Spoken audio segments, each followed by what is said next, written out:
자리에 나와 또한 인터넷으로 유튜브, 페이스북을 통하여 예배를 함께 드릴 수 있도록 허락하여 주시고 공급하여 주신 주님 너무나도 감사드립니다.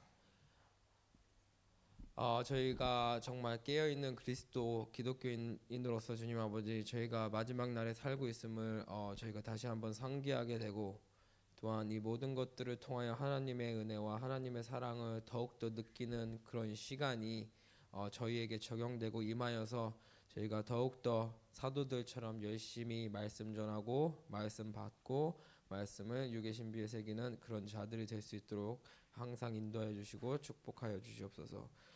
특히나 이 시간 세계 각국에 계신 그리스도의 형제 자매들을 위하여 기도합니다.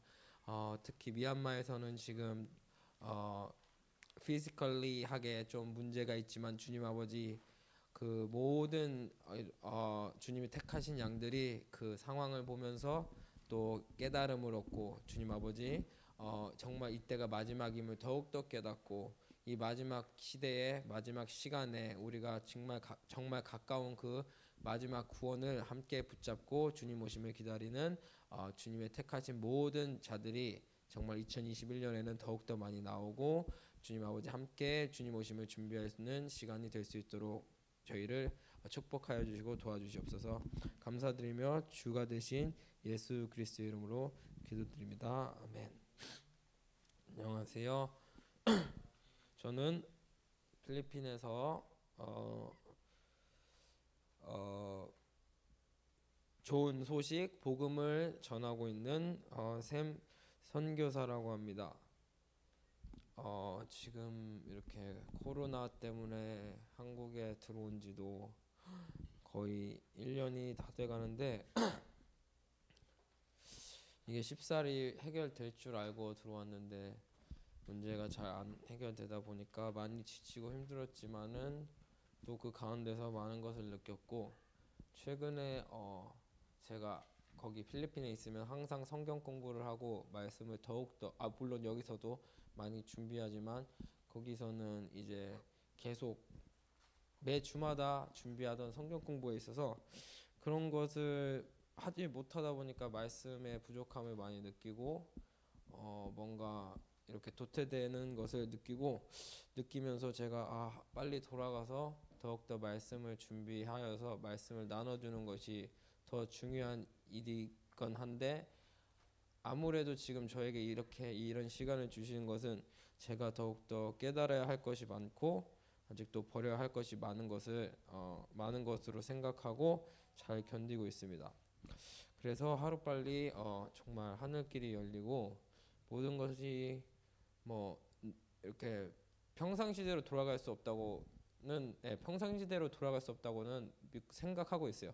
근데 새로운 노멀이 시작된다고 하잖아요. 그 새로운 노멀을 잘 준비해서 그 시대는 더욱더 효율적으로, 또한 더욱더 이렇게, 물론 하나님의 은혜가, 하나님의 힘이, 능력이 있어야 되고 하나님의 영으로 하시는 거지만 더욱더 말씀이 잘 준비가 되어서 말씀 듣는 자들에게 복음을 잘 배달하고 전달하는 그런 2021년 그리고 앞으로 다가올 그런 이제 시대가 되었으면 좋겠습니다.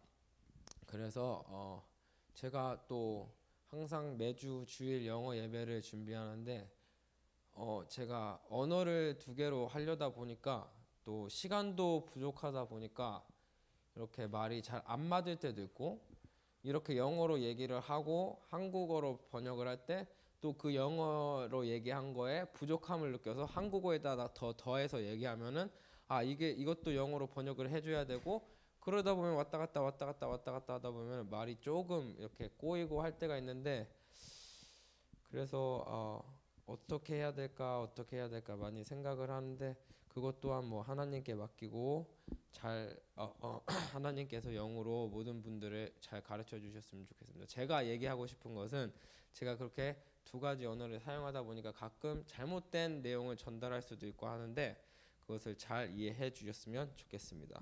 또한 제가 말씀을 전할 때 이렇게 정말 많은 분들이 오해하시는 게, 우리가 마태복음 23장 10절의 말씀을 믿는 자로서 제가 그 말씀을 믿고 말씀을 전하는 자로서 저는 절대로 제가 선생님이라고 생각 안 하고 제가 맞다고도 생각 안 해요. 그러나 저는 성경에 나와 있는 모든 것은 정말 하나님께서 주신 말씀이고 베드로서에 나와 있는 것처럼 모든 성경은 하나님의 감동으로 기록되었고 사도들이 성경을 기록할 때 또한 요한복음에든 예수님께서 얘기하기를 자기는 자기가 생각하는 거에 말을 한 적이 없다고 얘기하시잖아요. 모든 것 하나님이 허락해 주신 말만 한다고 말씀하셨던 것처럼 모든 성경에 나와 있는 것은 하나님의 말씀이기 때문에 하나님을 믿는 자로서 마태복음 23장 10절에 지도자, 여기 영어로 하면 teacher, 그 말씀을 가르치는 자는 분명히 그리스도신데 그 그리스도심을 제가 알고 믿는 자로서 말씀을 전하는 것은 저는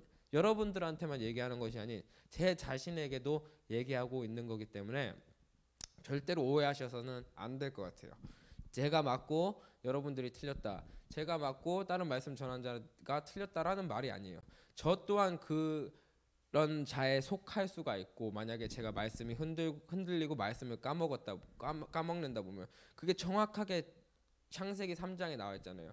분명히 뱀이 이브한테 하와한테 가가지고 물어보잖아요. 하나님이 먹지 말라고 했냐. 분명히 하나님의 말씀을 기억했다면 정녕 먹지 말라고 하와가 대답을 했을 거고, 그렇게 대답을 하였다면 분명히 하와는 뱀에게 속지 않고 그 열매를 보았더라도 하나님의 말씀이 굳게 서 있다면 그 열매가 절대로 보암직하고 먹음직스럽게 눈에 보이지 않았을 것이고, 그렇다면 속지 않았을 거예요. 하지만 그 이야기를 통하여 우리가 알 수 있는 것은 절대로 말씀에서 흔들리면 안 되고, 말씀에서 조금이라도 흔들리다 보면 그렇게 되기 때문에 저는 말씀을 전할 때도 항상 제 자신에게 얘기하는 식으로 말씀을 하는 거이기 때문에 그렇게 생각을 해주셨으면 좋겠고, 또한 많은 젊은 친구들이 이 말씀을 좀 들었으면 좋겠어요.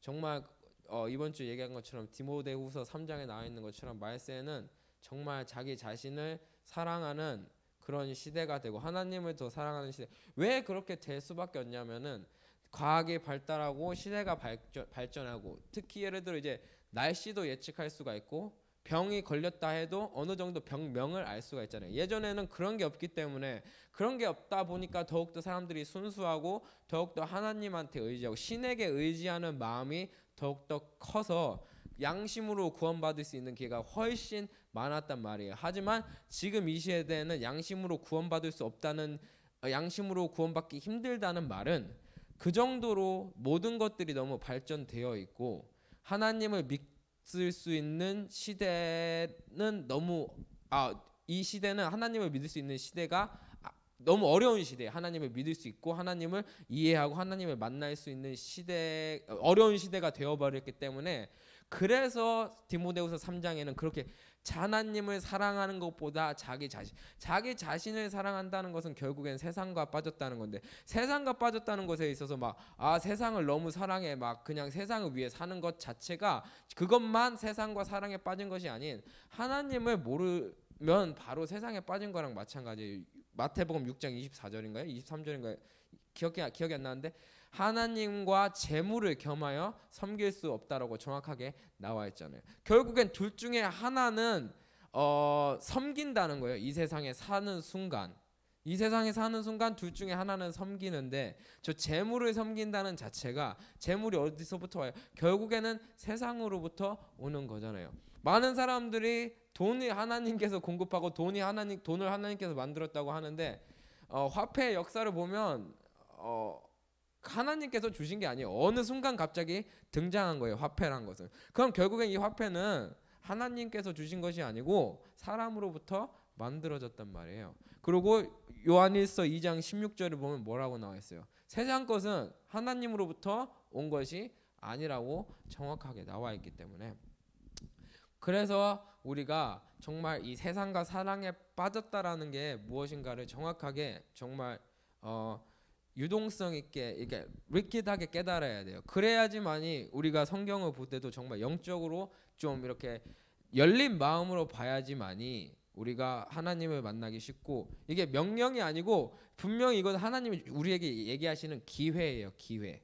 그리고 그 기회를 잡는 자만이 정말 하나님을 만날 수가 있고, 이 시대에 정말 하나님을 만난다는 건 정말 크나큰 축복이에요. 이렇게 하나님을 만나기 힘든 시대에 하나님을 만난다, 정말 크나큰 축복이기 때문에 많은 자들이, 그리고 특히 젊은 층들이 저는 이제는 더욱더 깨어나 성경적으로, 성경을 뭐 종교를 통하여 정치적으로, 또한 무슨 그런 세상적으로 하는 것이 아닌 그냥 순수하게 하나님 자체를 만나고 하나님 자체를 알아가는 그런 많은 그리스도인들이 나왔으면 좋겠습니다.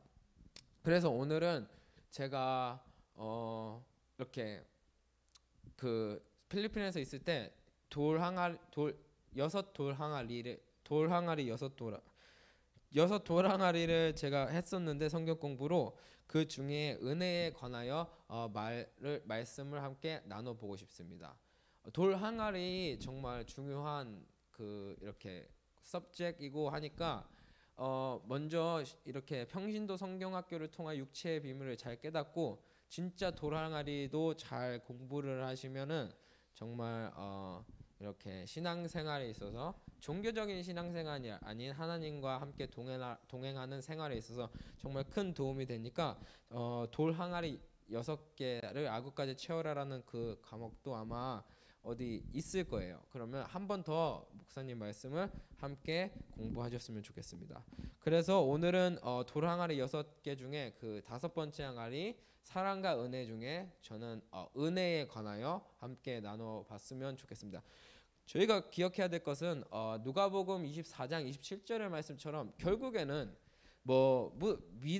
믿음의 정의, 구원의 정의, 하나님의 아들, 영, 이런 모든 것들은 결국에는 자기에 관한 것을 자세히 설명한 거라고 먼저 딱 개념을 잡고 이 성경을 읽고 성경을 공부하면은 정말로 쉬워요.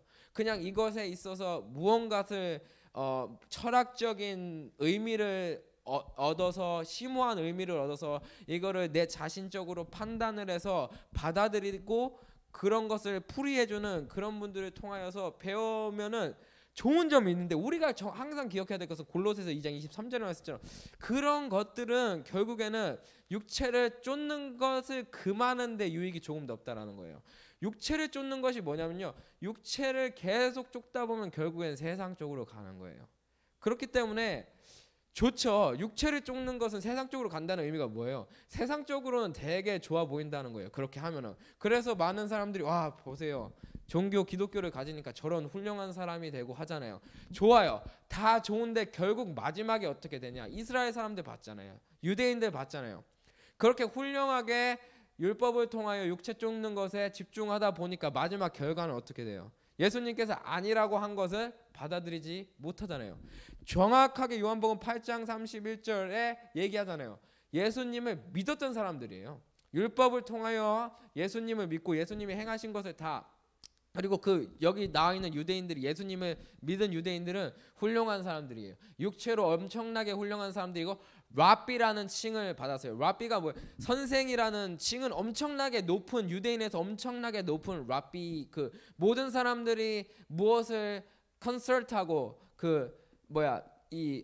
이렇게 컨설트가 이렇게 도움을 구하자고 얘기할 때, 상담을 받으러 갈 때 무조건 랍비한테, 저 선생한테 갔단 말이에요.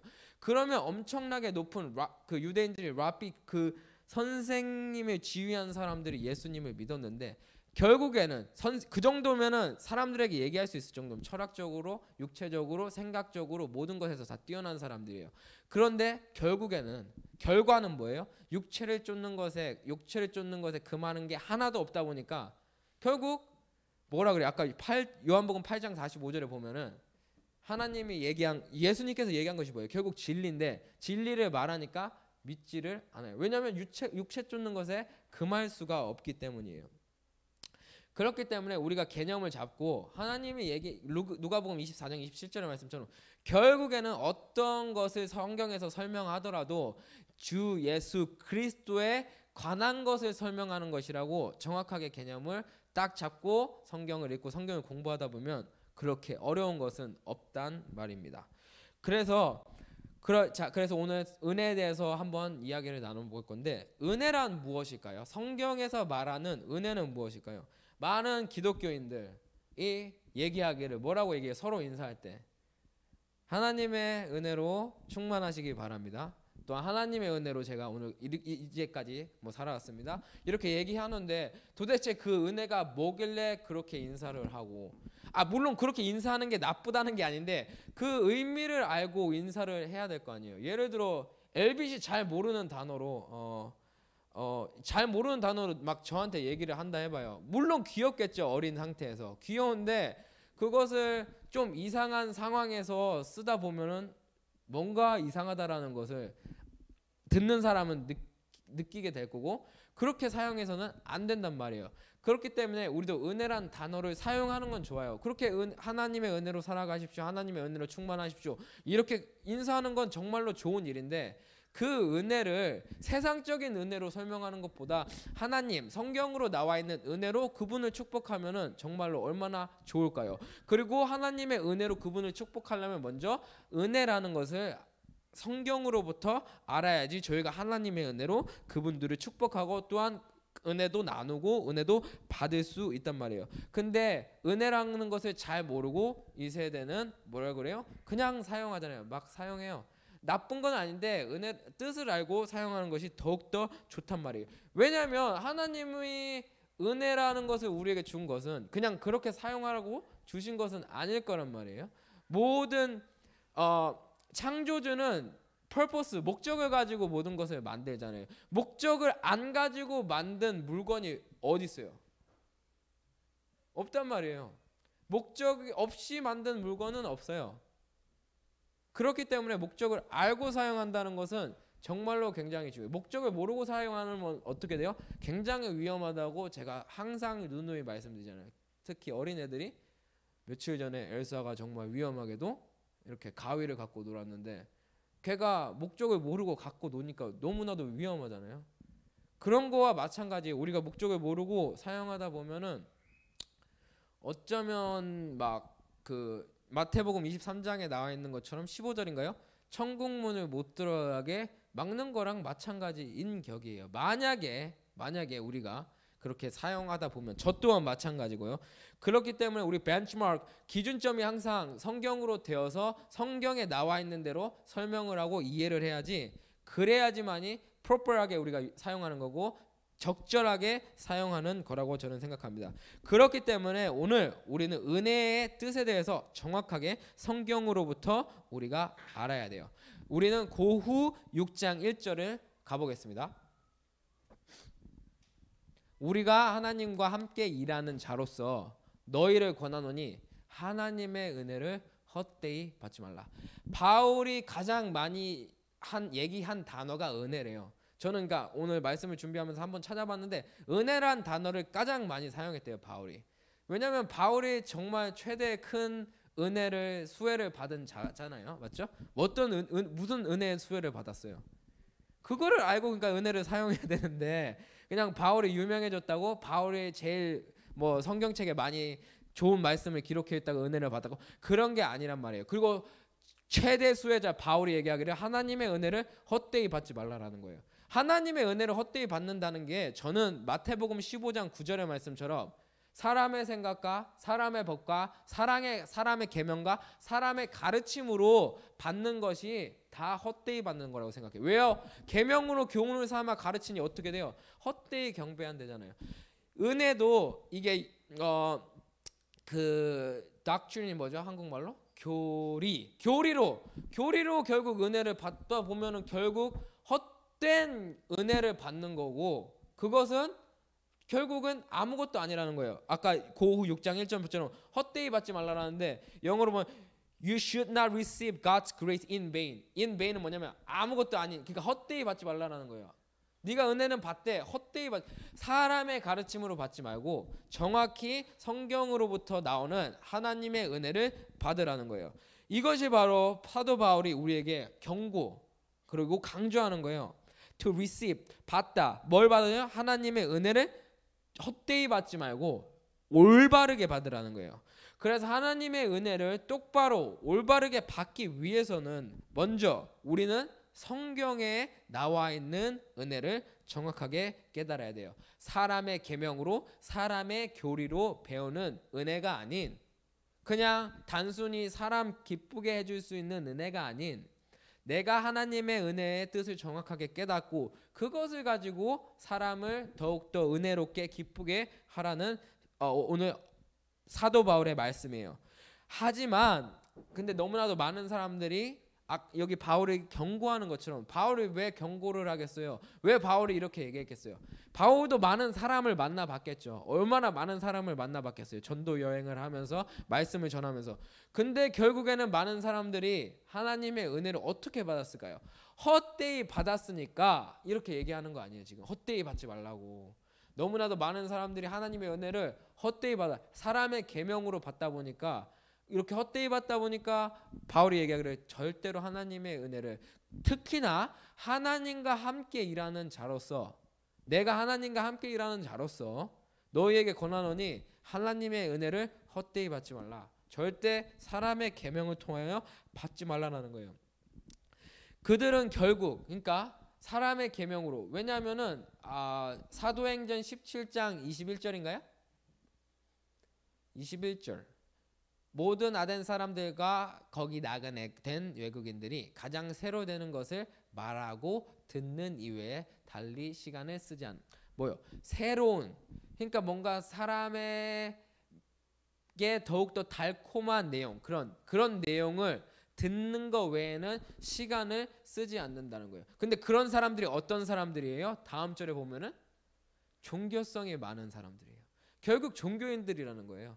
결국 종교인들이 그냥 성경에 나와 있는 말이 더욱더 달콤하게, 세상적으로 새롭게, 뭐 은혜를 가지고도 옛날 사람의 은혜가 아니고 지금 이 시대에 와서 은혜, 그런 게 많잖아요. 옛날에는 이랬는데 지금은 시대는 이러니까 이렇게 변해야 된다. 성경은 그냥 정확하게 히브리서에 기록된 것처럼 어제나 오늘이나 동일한 거예요. 어제나 오늘이나 동일한 거. 그래야지 공평하잖아요. 천국도 마찬가지예요. 지금 새 예루살렘이라는 하늘의 천국이 나와 있는데, 분명히 하나님께서 십자가에 못 박히면서 우편강도가 고백할 때 뭐라 그랬어요? 너는 먼저 천국에 들어갈 것이다? 아니요, 그렇게 얘기 안 했어요. 예수님께서 뭐라 그랬어요? 우편강도에게 낙원에 가 있는다고 했어요. 낙원에 가 있지. 만약에 새 예루살렘, 우리가 들어갈 천국이 죽음의 순서대로 들어가면은 그 또한 이 세상과 다를 게 뭐가 있어요? 먼저 온 자가 결국 그런 이렇게 기득권 그런 걸 떠나서 먼저 온 자와 나중 온 자가 다르다 보면은 그건 이 세상과 다를 게 없어요. 그렇기 때문에 낙원에 들어가서 우리가 낙원에 있다가 함께 새로 예루살렘에 몸을 얻어서 들어가는 그런 것도 우리가 천국에 관하여서도 사람들이 너무나도 그냥 무의미하게 알다 보니까 그렇게 돼버렸어요. 그래가지고 제가 어쨌든 종교성이 많은 사람들은 결국 새로운 것을 자꾸 들어보려고 하다 보니까 아까 바울이 말한 것처럼 하나님의 은혜조차도 사람의 계명으로 받고 헛되이 배운다는 거예요. 그렇기 때문에 우리는 정확하게 알아야 돼요. 하나님의 은혜는 그냥 뭐 보호, 그리고 그냥 fortune, 뭐 행운 이런 게 아니에요. 하나님의 은혜는 정확히 뭐예요? 선물이에요. 선물은 근데 여기 선물은 제가 보기엔 기프트란 선물인데, 선물은 제가 사전적인 의미로 보니까 물건이라고 하더라고요. 물건. 그렇기 때문에 제가 보기엔 이 기프트는 약간 탤런트 같은 재능이나 힘, 그러니까 제가 정확하게 얘기하면 하나님의 능력이란 거예요. 하나님의 은혜는 바로 능력, 하나님의 능력이란 거예요. 이 에베소서 2장 8절에 가보겠습니다. 너희가 그 은혜를 인하여 믿음으로 말미암아 구원을 얻었나니 이것은 너희에게서 난 것이 아니요 하나님의 선물, 하나님의 능력이라. 자, 여기 은혜로 인하여 자, for it is by grace you have been saved. 자, 은혜로 인하여 우리가 구원을 얻었는데, 은혜로 인하여 구원을 얻기 위해서는 저기 또 뭐가 나와요? 믿음이 나오죠. 그래서 이 하나님의 은혜, 하나님의 능력이란 것은 이게 다 이게 다 공짜예요. 그냥 모든 사람들한테 공짜잖아요. 뭐예요? First 딤전 2장 4절에 보면은 하나님이 모든 사람에게 주고 싶은 게 뭐예요? 바로 이 구원이잖아요. 구원이고 진리예요. 근데 에베소서 2장 8절에 보면은 그래서 하나님의 선물이라고 했던 이유가 그냥 자 이게 거저라는 거예요. 그냥 모든 사람들에게 거저예요. 그러니까 opportunity 기회예요. 기회. 근데 중요한 것은 이 기회도 잡으려면은 기회를 알아야 돼요. 예를 들어 tomorrow 뭐 내일 아이폰 공짜 행사가 있습니다. 어디에서 뭐 예를 들어 뭐 종로에서 있습니다. 근데 그 장소를 모르면은 아무리 그 아이폰이 공짜 선물이라고 하더라도 받을 수가 있어요? 기회조차가 없는 거예요.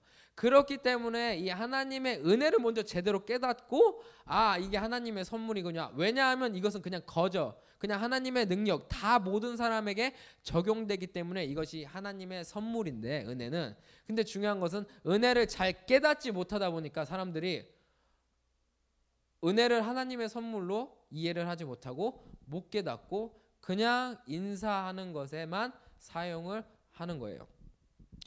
그래서 이 하나님의 은혜는 바로 뭐라고요? 아까 딤전 2장 4절에 말하는 것처럼 모든 사람들이 구원이 결국 하나님의 은혜예요. 그래서 디도서 2장 11절에 정확하게 은혜의 그 디파인이 나와요. 정의가 나와요.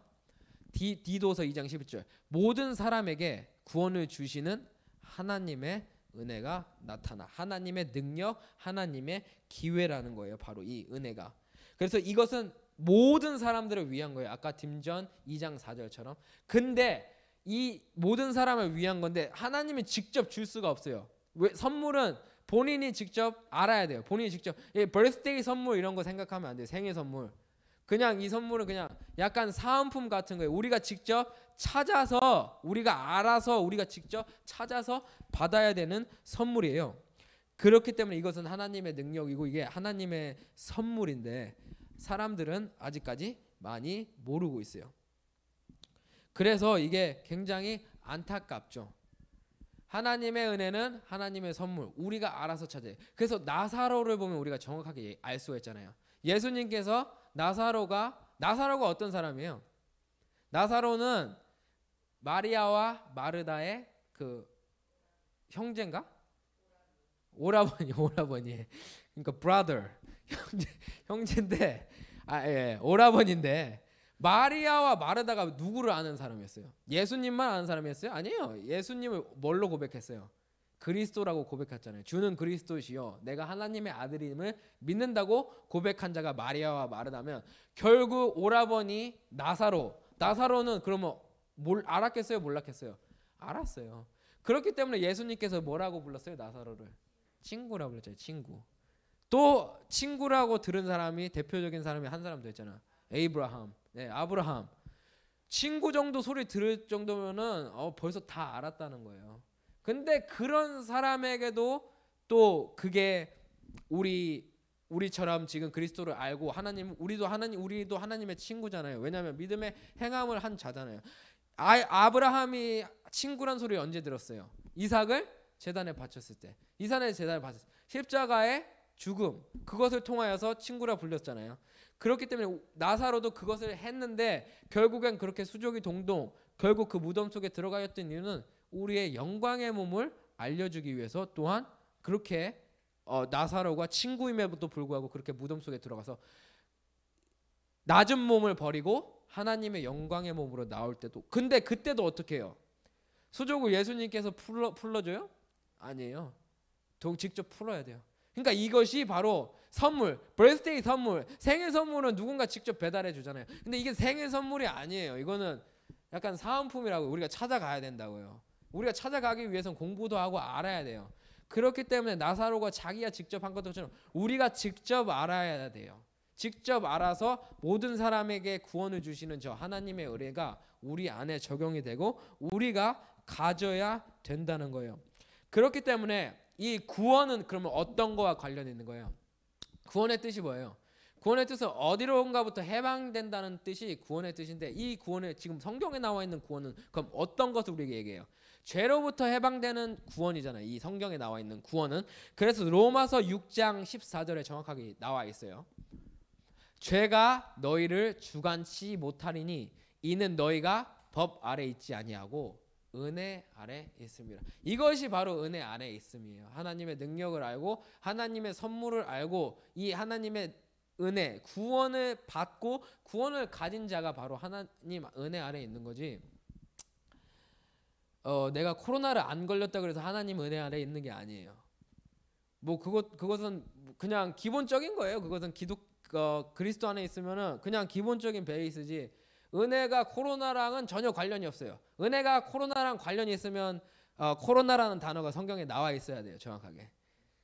근데 은혜는 그런 게 아니고 구원이랑 관련되어 있는 거고, 이 구원은 바로 죄로부터 벗어나는 거기 때문에 이 은혜는 바로 구원, 그리고 우리가 죄로부터 벗어나는 구원이기 때문에 은혜 아래 있다는 것은 바로 죄로부터 벗어나 있는 자들을 얘기해요. 그렇기 때문에 은혜를 가장 많이 얘기하는 사도 바울이 얘기한 게 있잖아요. 나는 날마다 죽노라. 날마다 은혜를 가지고 있는 거예요. 날마다 구원의 그 proof, 증거를 가지고, evidence를 가지고 있는 거예요. 그래서 먼저 우리는 이렇게 은혜에 대해서 성경적으로 정확하게 이해를 하고 올바르게 알아야 돼요. 그리고 이 은혜를 우리가 정확하게 갖기 위해서 아까 에베소서 2장 8절에 뭐라고 했어요? 이 은혜가 우리에게 적용되기 위해서 은혜만 있으면 돼요? 아니에요. 은혜로, 영어 보면 it is by grace you have, 은혜로 구원을 받았는데 무엇을 통하여 은혜로 구원을 받을까요? 믿음을 통하여 은혜로 구원을 받아요. 그래서 이 은혜는 바로 기회라는 거예요. 왜요? 은혜를 그냥 알았다고, 은혜를 내가 가졌다고 해서 갖는 게 아니라니까요. 믿음을 통하여 우리가 은혜를 가질 수가 있단 말이에요. 그래서 기회예요. 믿음을 통하여 우리가 가질 수가 있으니까. 만약에 믿음 없이 그냥 은혜를 받았다면 그냥 구원은 그냥 우리의 아무 행동 없이 그냥 예수님께서 수족을 풀어주시는 것과 똑같은 거니까 약간 birthday gift 같은 거죠. 생일 선물. 그냥 아무나 다 줄 수 있는 거예요. 그래서 교회 가면 뭐라 그래요? 하나님이 사랑하십니다. 은혜 받으세요. 그 구원 받으셨습니다. 이게 끝이잖아요. 그냥 수족을 동동 풀어주잖아요. 모든 교회에서. 근데 수족은 자기 자신이 풀어야 되는 거예요. 죄는 자기 자신이 구원을 받아야 되는 거고 자기 자신이 해결을 해야 되는 거기 때문에 마태복음 16장 24절에 뭐라고 얘기했어요? 예수님께서 만약에 우리가 그 죄를 하나님께서, 예수님께서 알아서 해주실 수가 있다면 뭐 한다고 예수님께서 자기 십자가를 지고 따르라 그러겠어요? 나 혼자 십자가 질게. 너네는 그냥 가만히 있어. 내가 총대 맨다. 이렇게 얘기하셨겠죠. 근데 그게 아니에요. 십자가를 지고 따라오라고 하잖아요. 예수님이 옹졸하신 거예요? 치사하시고? 아니에요. 예수님께서도 할 수 있는 한계가 왜냐하면 그 권한은 벌써 마귀에게로 넘어가 버렸기 때문에, 그리고 하나님은 공의의 하나님이기 때문에, 그리고 공평하셔야 하기 때문에 이렇게 얘기하시는 거예요. 그래서 우리는 먼저 이제 그 은혜를 우리 안에 적용시키기 위해서, 그 기회를 우리가 잡기 위해서, 사용하기 위해서는 믿음이 필요해요. 그리고 믿음은 우리가 기억해야 될 것은 우리가 한 행동에서 오지 않아요. 그래서 아까 로마서 6장 14절에 보면은 For sin shall not be your master. 죄가 너희를 주관하지 못하리니 이는 너희가 법 아래 있지 않는다고 해요. 율법 아래 있지 않는다고 하는데, 우리가 알아야 될 것은 아까 이 에베소서 2장 8절에 보면은 은혜로 구원을 받기 위해 믿음이 있어야 되는데, 이 믿음은 율법으로부터 오지가 않아요. 율법, 내가 행동한 것들, 내가 행동한 것으로부터 믿음은 오지가 않아요. 갈라디아서 3장 12절에 정확하게 나와 있잖아요. 믿음은 율법으로부터 난 것이 아니라고. 율법은 믿음에서 난 것이 아니라, 그러니까 믿음 또한 율법으로부터 올 수가 없다라는 거예요. 그래서 결국에는 그 사람들이 뭐라 그래요? 그러니까 율법을 통하여 믿음을 얻었다고 주장하는 자들은 결국 로마서 10장 3절이잖아요. 자기의. 그 자기의가 꽉 찬 사람들은 어떻게 돼요? 결과가 다르다는 거예요. 결과.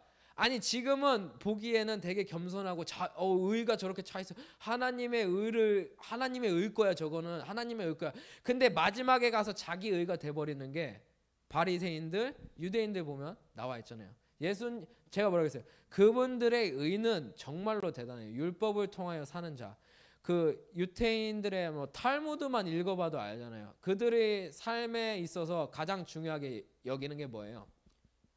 사람 도와주는 거, 불쌍한 사람들 도와주는 거.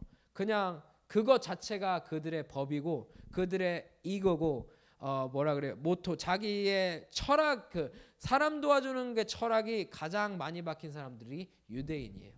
돈을 버는 만큼 도와줘. 그래서 뭐 빌 게이츠라든가 실리콘밸리에 있는 부자들 있잖아요. 엄청나게 많이 도와줘. 특히 빌 게이츠는 아프리카에 얼마나 많은 자들을 도와주는데요. 그 철학 때문에. 그리고 뭐 돈보다 거기에서 더 많은 행복을 느낀다고 해요. 저도 그거에는 동의를 하고 공감을 하는데, 어쨌든 근데 결국 결과는 어떻게 돼요? 하나님의 이름을 가지고, 예수님의 이름을 가지고 했던들, 마태복음 7장 23절에 보면 어떻게 돼요? 하나님의 의를 세우지가 않았기 때문에 하나님께서 내가 저희에게 밝히 말하되 내가 너희를 도무지 알지 못하니 불법을 행한 자들아 내게서 떠나가라. 왜 불법이 돼요? 율법을 가지고 로마서 3장 20절을 한 게 아니고 율법을 가지고 로마서 10장 3절을 했기 때문이에요. 로마서 3장 20절에 보면 뭐라 그래요? 율법을 가지고는 뭐라 그래요? 죄를 깨달아야 되는데 율법을 가지고 뭐 했어요? 로마서 10장 3절에 보니까 자기 의를 세워버린 거예요. 골로새서 2장 23절을 보니까 그냥 뭐예요?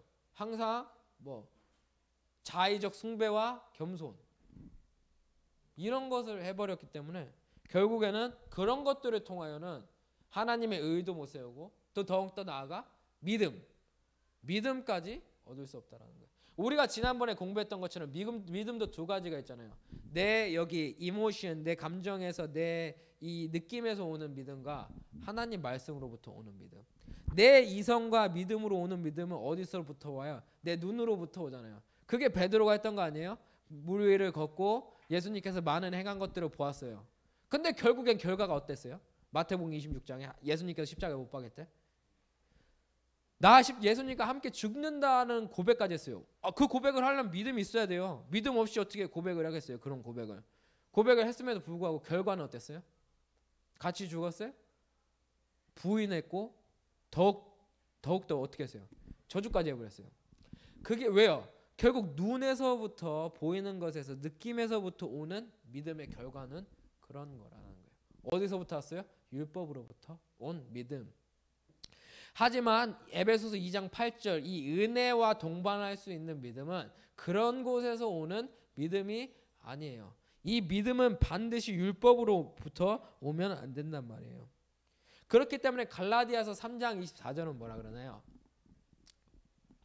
이같이 율법이 우리를 그리스도에게로 인도하는 몽학 선생이 되어 우리로 하여금 믿음으로 말미암아 의롭다 함을 얻게 하려 함이라. 결국 율법을 통해 우리가 의를 세워야 돼요? 아니요. 율법을 통해 우리는 그리스도에게로 인도함을 받아야 돼요. 그리스도에게로 인도함을 받으면 바로 우리가 믿음을 받는 거잖아요. 먼저 우리는 예수님을 만나야 돼요. 예수님이 누구예요? 율법 아래 오신 분이 예수님이잖아요. 결국 율법의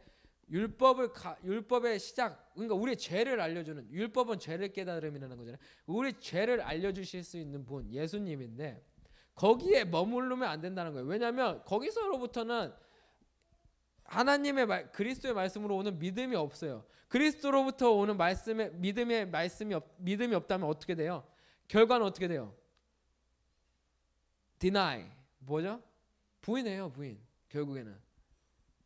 그렇기 때문에 그리스도에게로 온 말씀을 얻기 위해서는 율법이 우리를 율법 아래 오신 갈라디아서 4장 4절 율법 아래 오신 분들 예수님이 율법 아래 오셨는데 이 율법은 갈라디아서 3장 24절의 율법은 바로 예수님이 우리를 누구에게로 인도해야 돼요? 그리스도에게로 인도해야 된다는 거예요. 그렇기 때문에 우리는 예수님에서만 머물면 안 돼요. 갈라디아서 3장 23절. 자, 제가 나누는 게 아니에요. 예수님과 그리스도는 한 분인데 분명히 시점이 다른 거예요. 그리고 그 본질이 다르다는 거예요. 예수님의 본질과 그리스도의 본질. 믿음이 오기 전에 우리가 율법 아래 메인바 되고 계시될 믿음의 때까지 갖췄느니. 자, 율법 아래 예수님 아래 믿고 예수님 안에 들어오면은 여기에 갇히면 안 돼요. 여기 아래 메인바가 되면 안 돼요. 그럼 어디로 가야 된다 그래요? 믿음의 때까지는 예수님을 믿고 나아가면서 믿음의 때까지 바로 그 다음 절에 보면은 믿음의 때까지 누구예요? 그리스도께로 율법을 통하여 나아가야 된다는 거예요. 그렇기 때문에 갈라디아서 그 다음 절 보겠습니다. 갈라디아서 3장 25절.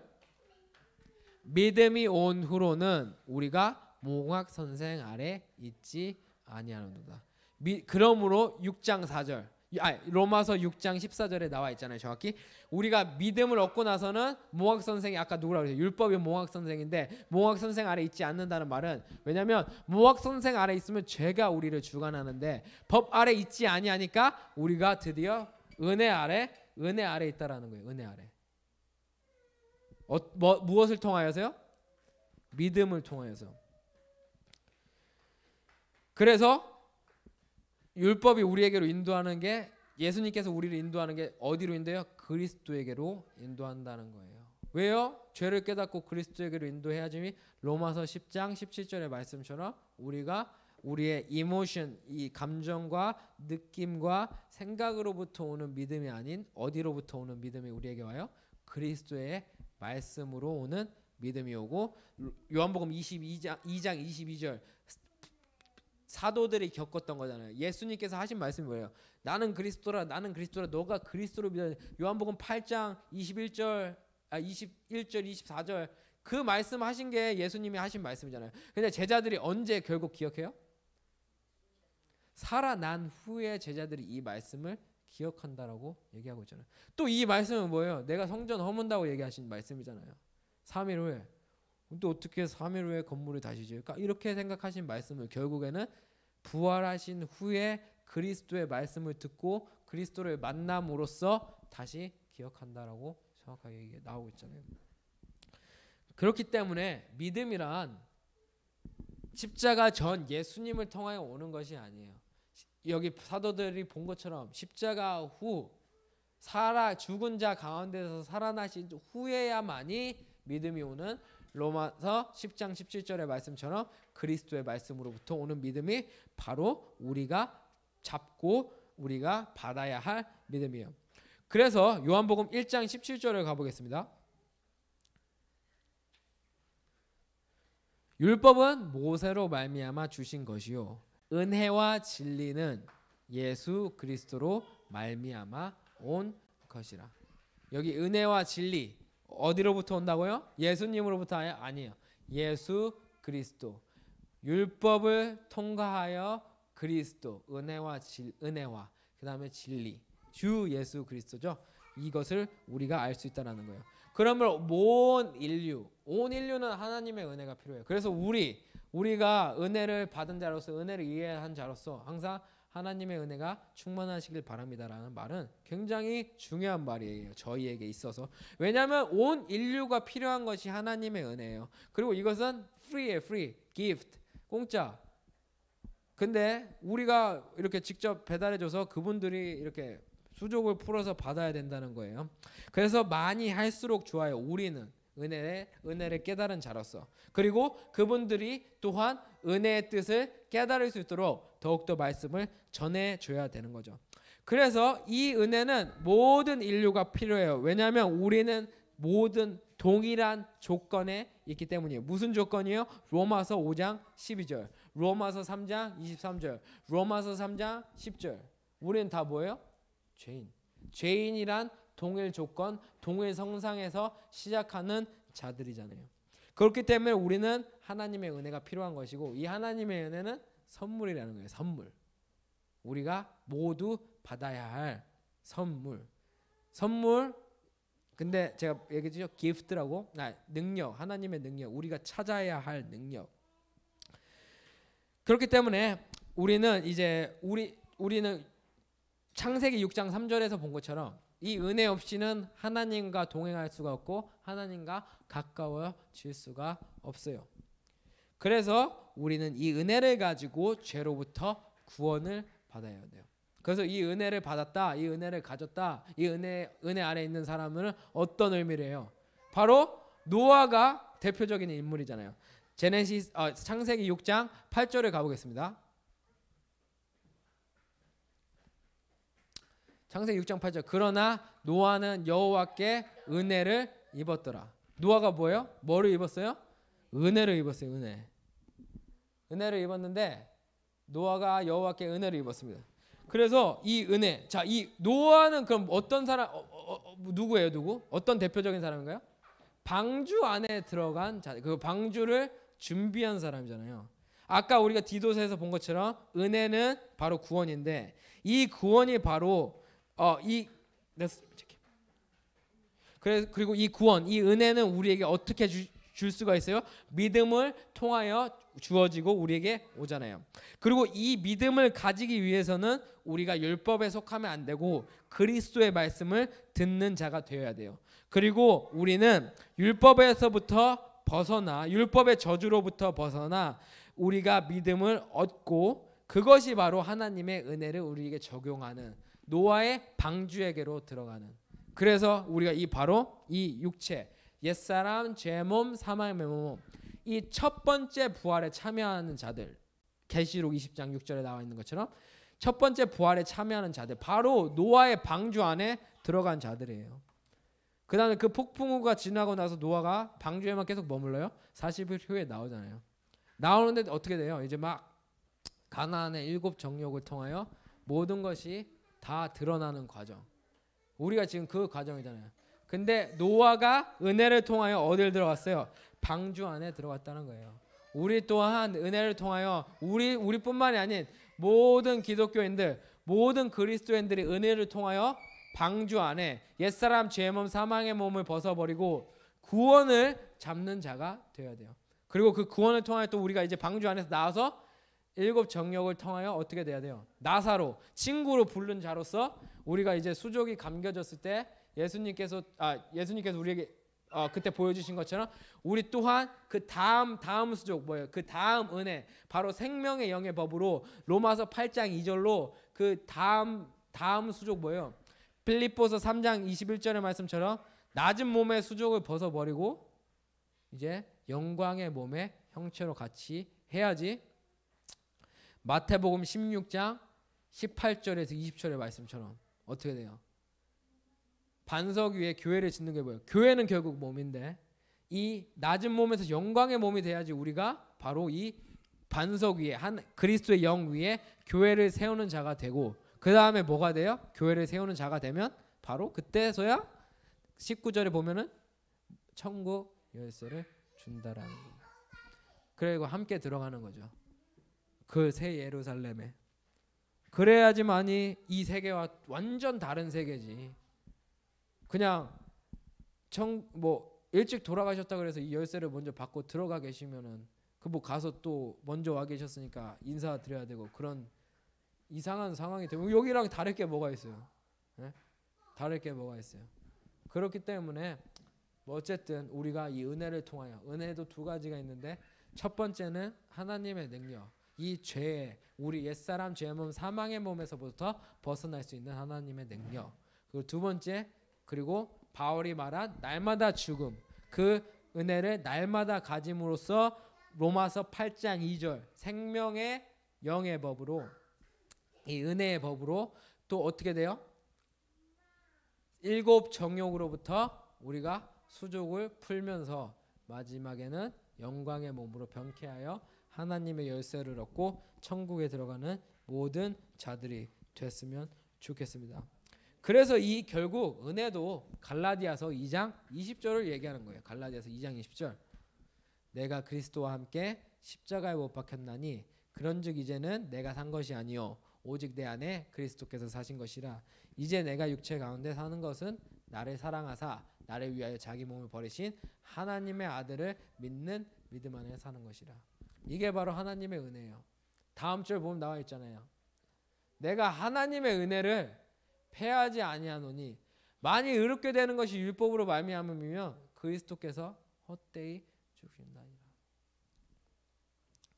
그리스도께서는 헛되이 죽으시지 않았어요. 그리스도께서 죽으신 이유는 우리 안에 사시기 위하여 죽으신 거예요. 우리 그리스도께서 우리 안에 사시기 위해서는 우리가 은혜를 깨닫고 이 믿음을 가지고 은혜를 우리 안에 적용시켜서 죄의 몸 옛사람 몸 사망의 몸 옛사람으로부터 벗어나 바로 갈라디아서 2장 20절이 우리에게 적용되는 것이 바로 하나님의 은혜라는 것입니다. 그래서 고전 16장 23절을 한번 보겠습니다. 저기 있습니다. 고전 16장 23절에 보면은 주 예수 그리스도의 은혜가 너희와 함께하고 영원히 하는 우리 모든 기독교인들 그리스도인들이 되었으면 좋겠습니다. 그래서 오늘 은혜를 함께 나누어 보았습니다. 은혜가 충만하신 모든 우리 이 예배를 드리시고 말씀을 드리시는 분들이 되었으면 좋겠습니다. 이 은혜가 뭐냐면 우리는 죄로부터 먼저 벗어나고 또한 나사로처럼 친구로 불림을 받아 그 남은 수족을 풀어 영광의 몸을 얻는 날까지 항상 은혜가 충만하시고 은혜 아래에 있는 그리스도 형제들 자매들이 되었으면 좋겠습니다. 기도드리시겠습니다. 하나님 아버지 감사합니다. 오늘도 이렇게 은혜에 관하여 말씀을 주신 주님 너무나도 감사드립니다.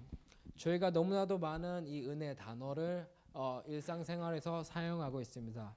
하지만 저희가 만약에 이 은혜의 뜻을 성경적으로 제대로 깨닫지 못했더라면은 주님 아버지 이것 또한 사람의 계명으로 받은 것이고 결국에는 헛되이 사용하고 있었을 것입니다. 그러므로 오늘 바울이 얘기한 것처럼 저희가 하나님의 은혜를 헛되이 받지 않기 위해서 은혜에 관하여 공부하였습니다. 주님 아버지 이 은혜를 가지고 저희가 살아갈 수 있도록 날마다 바울처럼 날마다 죽음을 통하여 우리가 이 은혜를 지키고 이 은혜를 가지고 주님 아버지 이제 나사로가 마지막에 보여주었던 그 수족을 푸는 저희가 영광의 몸을 얻는 그날까지 노아가 방주 안에서 나와 그 7 정욕을 통하여 많은 것들이 드러났음에도 불구하고 그 생명의 영의 법으로 주님 아버지 계속 다시금 일어서서 주님 아버지 끝까지 나아가는 십자가를 날마다 지는 주님 저희 그리스도인들 또한 기독교인들이 될 수 있도록 도와주시고 인도해 주시옵소서.